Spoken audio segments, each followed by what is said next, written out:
په افغانستان کې د امریکایي توصیو د تطبیق مثالونه او مصداقونه د دې لپاره چې عام افغانان په دې پوښي چې دغه امریکایي ادارې ران کارپوریشن یعنی د امریکایي اسلام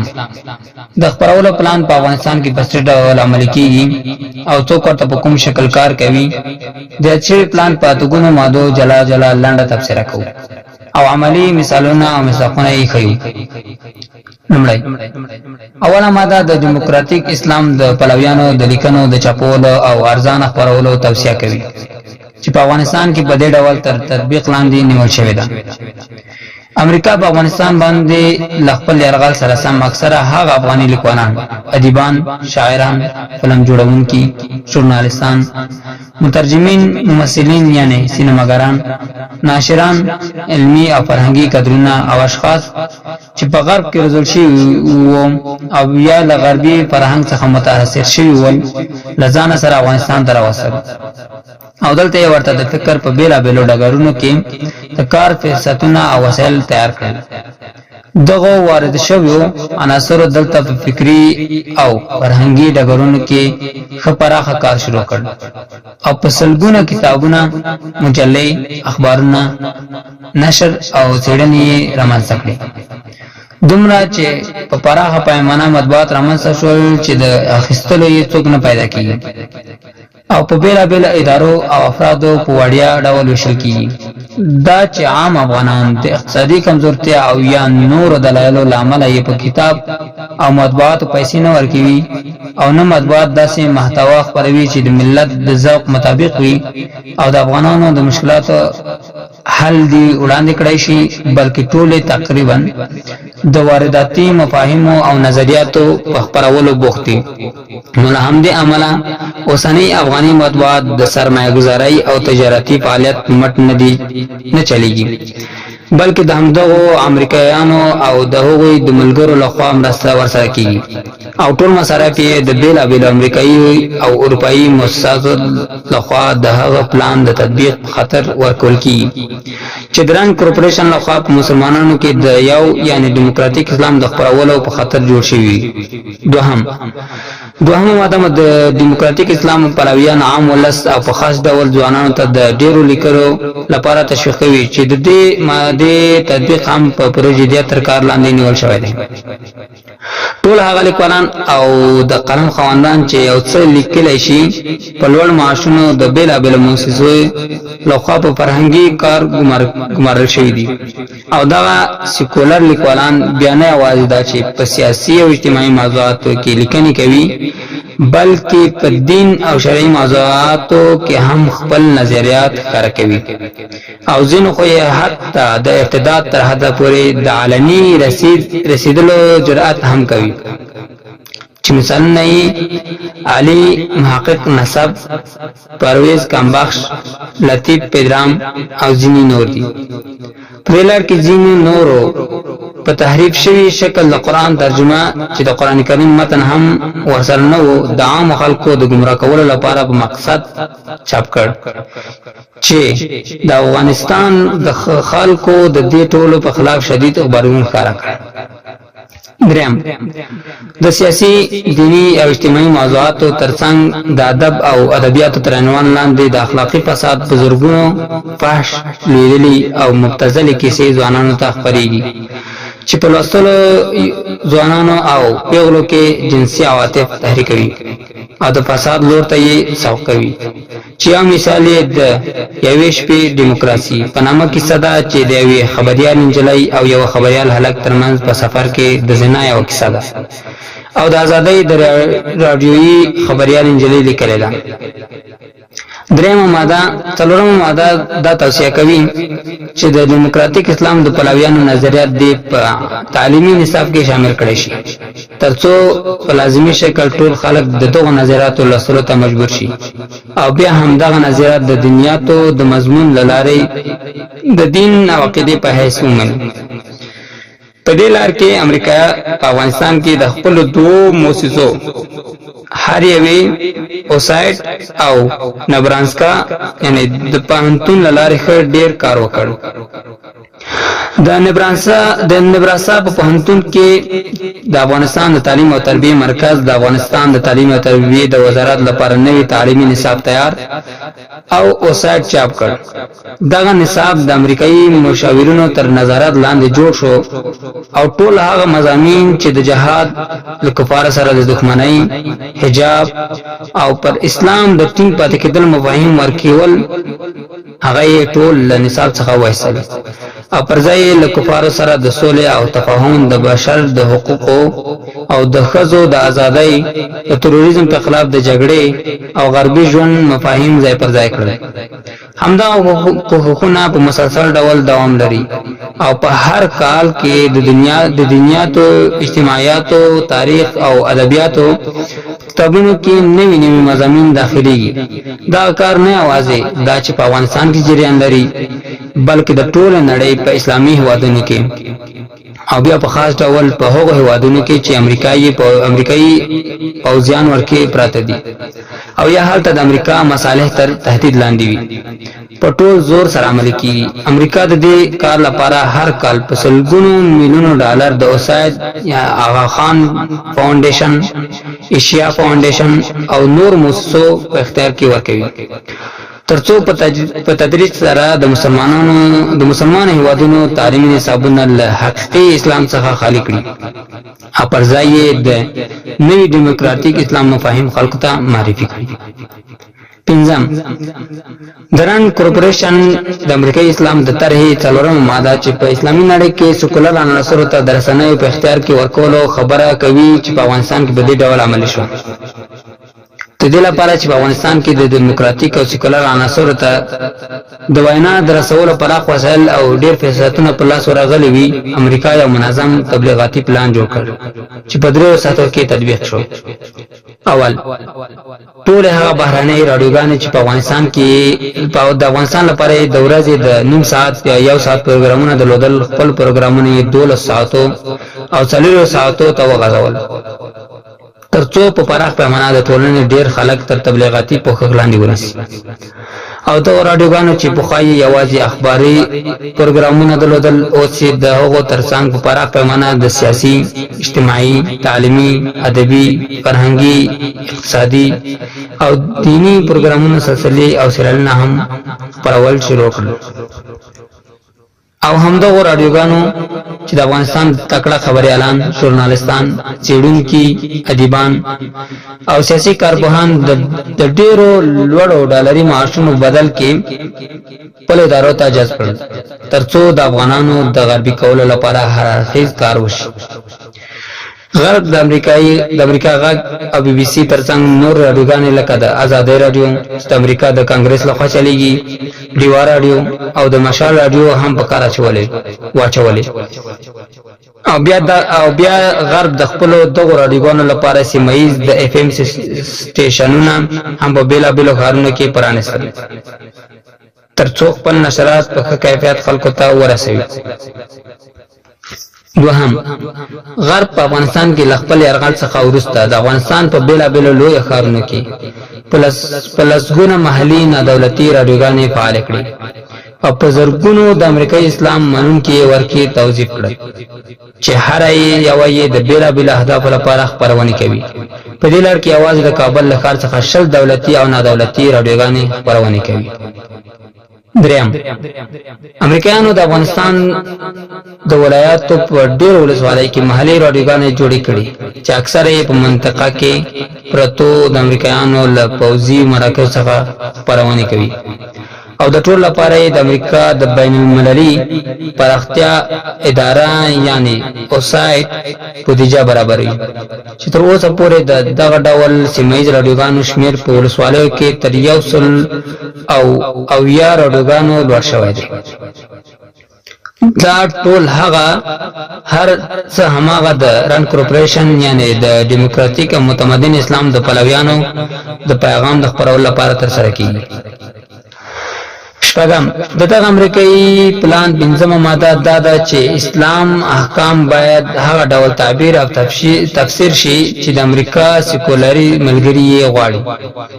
یعنی د اسلام دین باید د غربي کلتور د مفاهیمو مطابق او د غرب لخوا د وضع شوی بشري حقوقو په چوکاټ کې تعبیر شي، او هر هغه حکم چې د غرب له بشري حقوقو نړیوالو میثاقونو بین المللي قوانینو او همدارنګه د غربي فرهنګ له معیارونو سره مخالف وي هغه باید ارتجاعي بیرته پاتې او زوړ وبلل شي چې اوس د دوی بګمان د تطبیق وړتیا نه لري.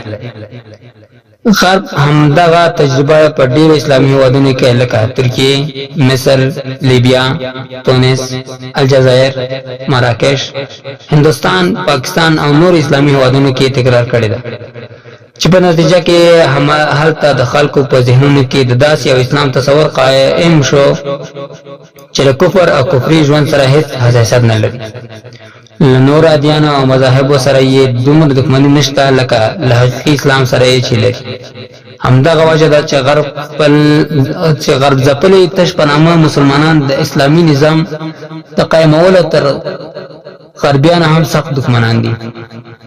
او په هر قیمت د قیام مخه نیسي. امریکا ملګری اوس غواړي په افغانستان کې همدغه ډول یو غرب پلوی اسلام چې تفسیر او تعبیر د غرب له معیارونو سره سم تر سره کیږي عملي کړي، چې په دې لړ کې لاندې اقدامات تر سره کړي. د اسلام د غربي تعبیر لپاره په افغانستان کې د امریکا اقدامات: اول، تحقیق اسلام د پلویانو مجاهدینو فکر او تصور د افراطي بیگانه تندلاري او داسې فکر او تصور په حیث معرفي کول چې د تطبیق وړتیا نه لري او دا پر ځای له غرب څخه پراغلو نظریاتو د افغانانو په زوړ رواجونو او له شریعت څخه د منحرفو خلکو په خواهشاتو ټینګار کول او هماغه د دین په حیث معرفي کول. دوهم، رادیوګانو، تلویزیونونو او نورو رسنیو ته د هغو علماو رابلل چې د غرب د نظریې مطابق د اسلام تفسیر کوي او اسلام یې له استشراقي منابعو څخه ذکرې وي. دریم، د امریکایانو د ګوډاګي رژیم لخوا په مرکز او ولایاتو کې د یرغلګرو په بودیجه دینی مدرسې جوړول او په هغو کې د هغه دینی نصاب تدریسول چې د تعلیم او تربیه وزارت کې د دینی تدریساتو د ریاست لخوا د امریکایي مشاورینو تر نظارت لاندې جوړ شوی. څلورم، د افغانستان عدلي او قضایي سیستم چې تر ډیره حده په اسلام ولاړو اوس په هغه کې د ایټالیا د هیواد په خوا بیا کتنه او تعدیلات راوستل او هم د ایټالیا د حقوقي او قانوني ماهرینو له لوري د افغاني قاضیانو، څارنوالانو، عدلي او حقوقي کارپوهانو روزل چې له تیر 2 کلونو راهیسې په مسلسل ډول دغه پروسه په چټکۍ سره روانه ده او په سلګونه میلیونونه ډالر د دې لپاره ورباندې مصرفي چې د افغانستان عدلي او قضایي نظام هم د همدغه اسلام مطابق عیار کړي چې د ران کورپوریشن لخوا یې د سیول ډیموکراټیک اسلام په نامه طرح تیار شوې ده. د دې مقصد لپاره په 13 کلونو کې په افغانستان کې د ایټالیا د سفارت له لوري د افغانستان د عدلي او قضایي سیستم د ادارو د کارکونکو، قاضیانو، څارنوالانو، حقوقپوهانو، مدافع وکیلانو او نورو لپاره په لسګونو تعلیمي سیمینارونه جوړ کړل. د دغه سیمینارونو څخه فارغ شوو قاضیانو ته له حکومتي تنخواه څخه علاوه هر میاشت د ایټالیا د هیواد لخوا د هغو د رتبو او فعالیت په تناسب سلګونه ډالر نور معاش هم ورکول کیږي ترڅو د عدلي او قضایي سیستم د غربي کولو د پروسې په وړاندې حساسیت ونښيي. پنځم، په افغانستان کې د مصر د الازهر د سیکولر پوهنتون د څانګې پرانیستل. امریکا په دې پوهیږي چې ترڅو پورې افغانان له خپلو مخلصو علماو څخه په مسجد، محراب او مدرسه کې دین زده کوي، تر هغه پورې به په افغانستان کې خلک حقیقي اسلام د دین په حیث مني او له هغه څخه د دفاع په خاطر په میلیونونو ککرې هم قربانۍ ته وړاندې کوي چې په 13 کلونو کې ولیدل شول. نو باید امریکایان د افغاني مخلص علماو او د هغوی د مدارسو پر ځای افغانان ته داسې نوې او غربلوي علما چې په امریکایي اسلام روزل شوي لبل ځای را وارد کړي او دا دیموکراتیک علما باید له داسې یو هیواد څخه را وارد کړي چې د غرب لپاره کار وکړي او هم یو څه دینی او علمی وجاهت ولري چې دا صفات په اوسنی ازهر او ازهري علماو کې لیدل کیږي. له همدې امله د کابل ګوډاګي ادارې له مثال څخه چې په عربي نړۍ کې د اسرائیل او امریکا تر ټولو لوی حلیف دی په کابل کې د ازهر د پوهنتون د یوې څانګې د پرانیستلو غوښتنه وکړه چې ومنله شوه. یو خبره د یادولو وړ ده چې ازهر پخوا د حقیقي اسلام د زده کړې مرکز د اسلام یو ستره کلا او له الله جل جلاله څخه د ویریدونکو علماو د روزنې ځای و. خو اوس ازهر د مصر د سیکولر حکومت یو سیکولر تعلیمي مؤسسه ده چې یو مسخ شوی اسلام تقدیموي. د ازهر او وسنی مدرسین داسې خلک دي چې ګیري خریلي وي، سیګریټ کوي، تدین یې کمزوري وي، هر څه چې حکومت ورته وایي هماغه تدریسوي. په نږدې ماضي کې چې څومره ازهریان جمهور رئیسان او یا وزیران او د لوړ رتبه خواندان شوي دي ټولو یې تاریخ نه دی پریښی. د مثال په ډول په اندونیزیا کې عبدالرحمن وحید، مالدیو کې مامون عبدالقیوم، په افغانستان کې ربانی او مجددی د رئیسانو په حیث او سیاف د یو تنظیم د مشر په حیث او اوس د سترې محکمې رئیس عبدالسلام عظیمی هم یو سیکولر ازهري عالم دی. په اوسنیو ازهریانو کې د ټول اسلامي نړۍ په ساته یو مشترکه نظریه موجوده ده او هغه ده چې د غرب په خلاف هر ډول مسلح جد او جهاد باید جهاد ونه بلل شي.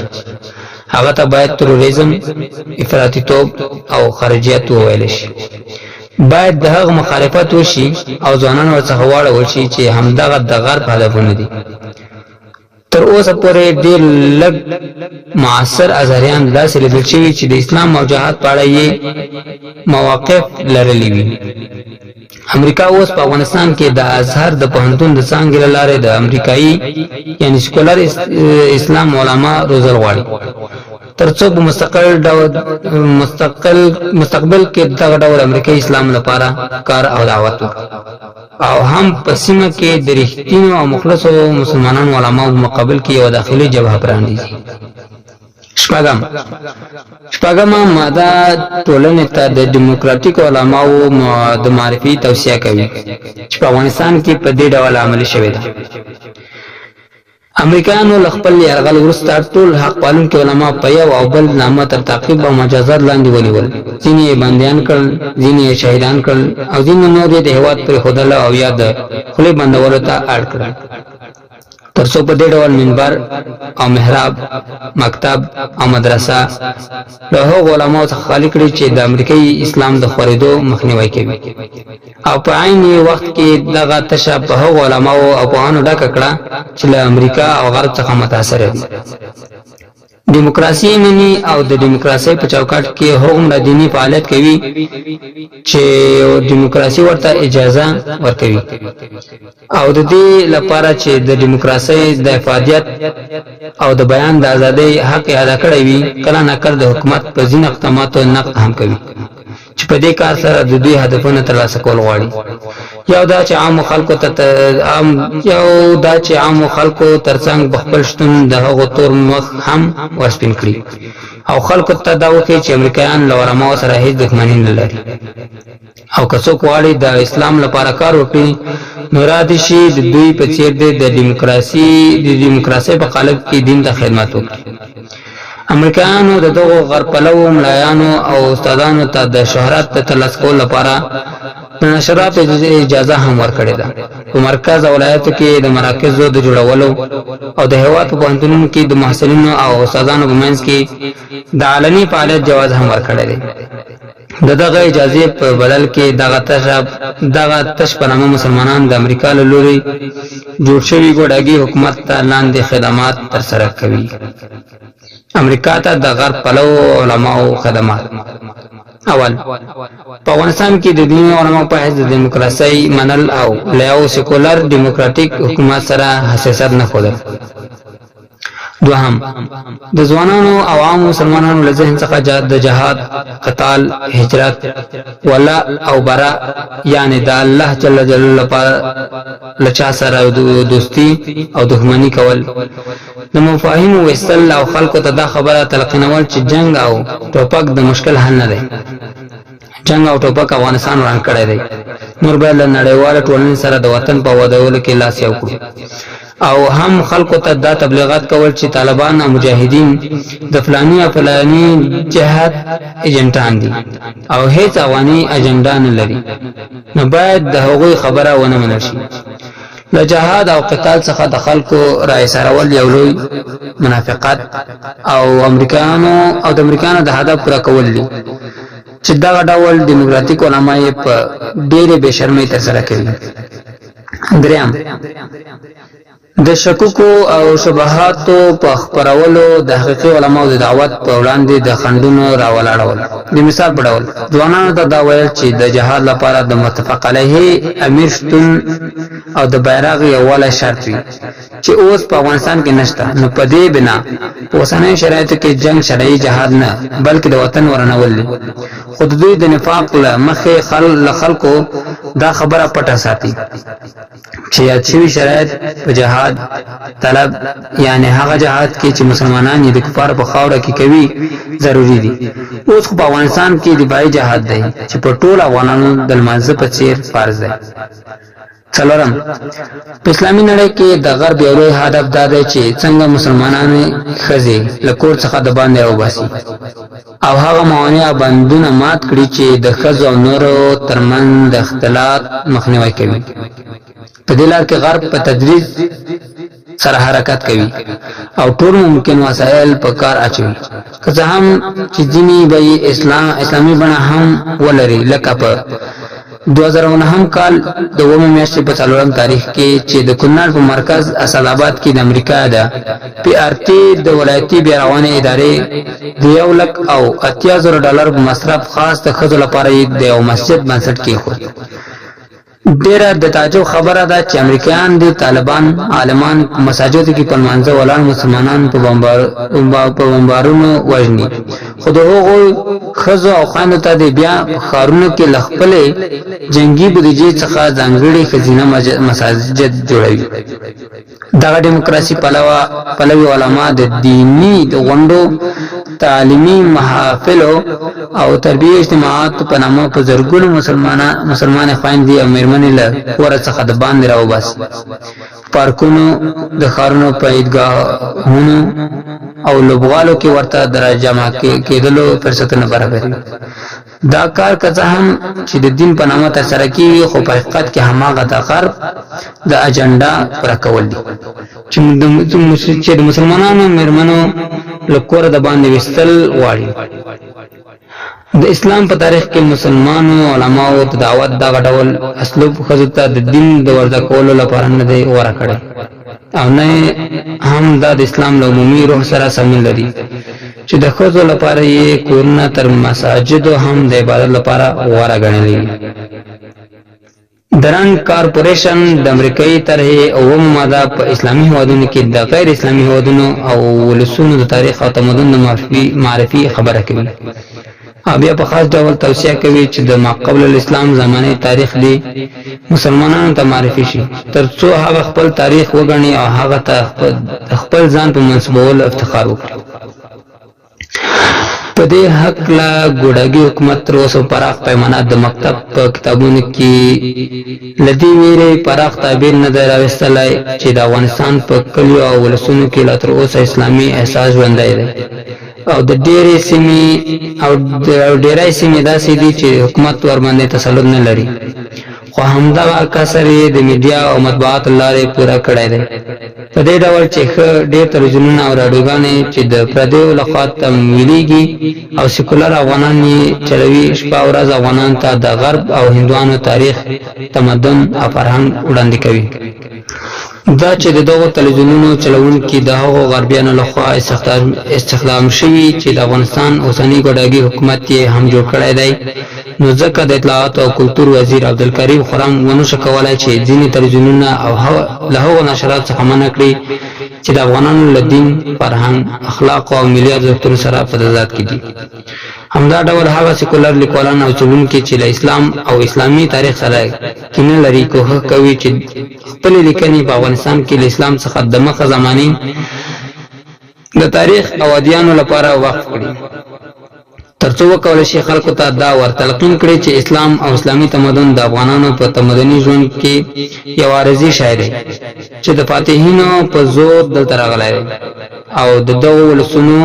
اصالت په آریایت، زردشتیت، مزدکیت او بودایت کې دی. له همدې له امله ورته په بودا پورې تړلي آثار او د تیرو پخوانیو ادیانو بقایا ډېر د اهمیت وړ دي او د هغوی په هکله په سلګونو مقالې په دایره المعارفونو او نورو مجلو کې چاپوي او له دې لارې هڅه کوي خلک له اسلام څخه په مخکې زمانې پورې وتړي. د رانډ کارپوریشن د پلان اتمه ماده په اسلامي نړۍ کې د سیاسي